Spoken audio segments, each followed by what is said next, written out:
This weekend at Pocono has felt like one of those NASCAR weekends where every few hours something happens that completely changes the conversation. And honestly, that's exactly why I love this sport. Coming into today, there were already questions swirling around one of the biggest names in the garage. Then, just when it felt like everyone was focused on that developing situation, the race itself delivered another major storyline that could have huge implications for the rest of the season. What's crazy is that these are two completely different stories, but they're both connected to one of the biggest themes we're seeing right now in the Cup Series: momentum.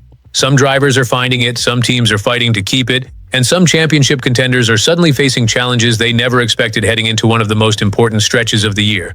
The first story started before the race even began. The second story completely changed the conversation after the checkered flag. And trust me, NASCAR fans are going to be talking about both of these for days. Before we get into everything, if you're enjoying the coverage and you want daily NASCAR news, hit that like button and consider subscribing to NASCAR Nation Report. The channel is still new, we're pushing toward 15,000 subscribers, and it would be awesome to have you here as part of this NASCAR community from the very beginning. The first big story revolves around Kyle Larson, and honestly, this wasn't the kind of headline Hendrick Motorsports wanted heading into race day. Before the Great American Getaway 400 even started, Larson's number 5 Hendrick Motorsports Chevrolet failed NASCAR inspection twice on Saturday. According to Kelly Crandall from Racer, that immediately triggered penalties from NASCAR. As a result, the number 5 team lost its pit stall selection for the entire weekend, and car chief Jesse Saunders was ejected from the track. And it wasn't just Larson's team that got hit. Daniel Dye's number 78 team also failed inspection twice and received the same penalties, creating another headache for the organization before race day.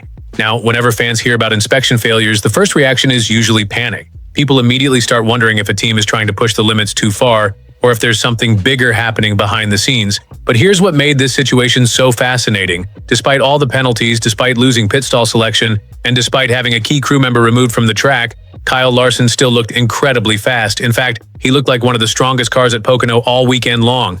Earlier on Saturday, Larson topped the speed charts during practice with a lap of 170.707 miles per hour around the tricky triangle.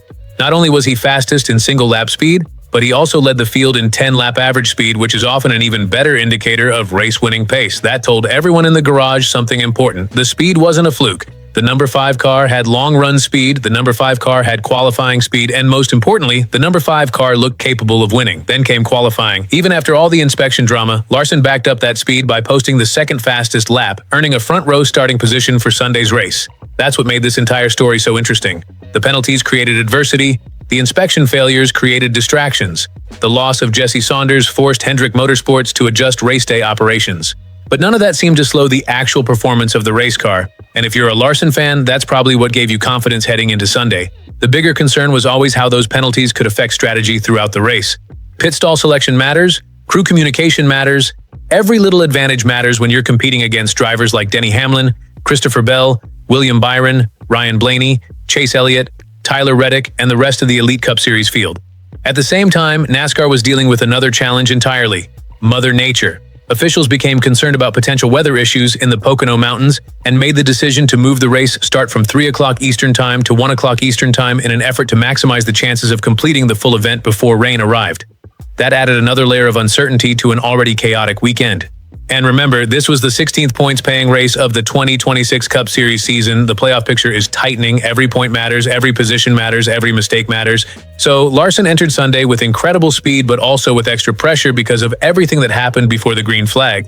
And after all that drama, here's where the second story begins. Because while everyone was focused on Larson's penalties and whether he could overcome them, another veteran star went out and completely took control of the conversation. Denny Hamlin did it again, and honestly, at this point, NASCAR fans have to start asking a serious question: who is going to stop this guy?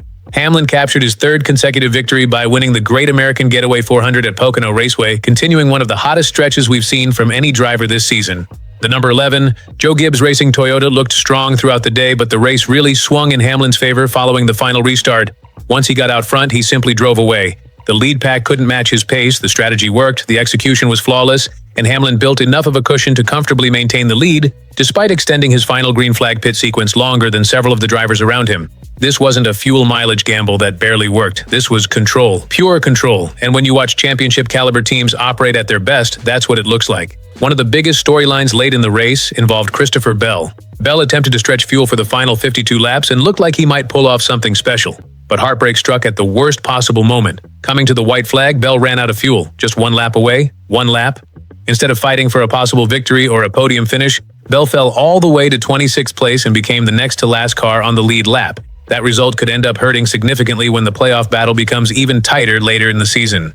Another major story from Pocono was the performance of Legacy Motor Club. This was arguably one of the organization's strongest days in a long time. John Hunter Nemechek led a season-high 42 laps and brought home an impressive fourth-place finish.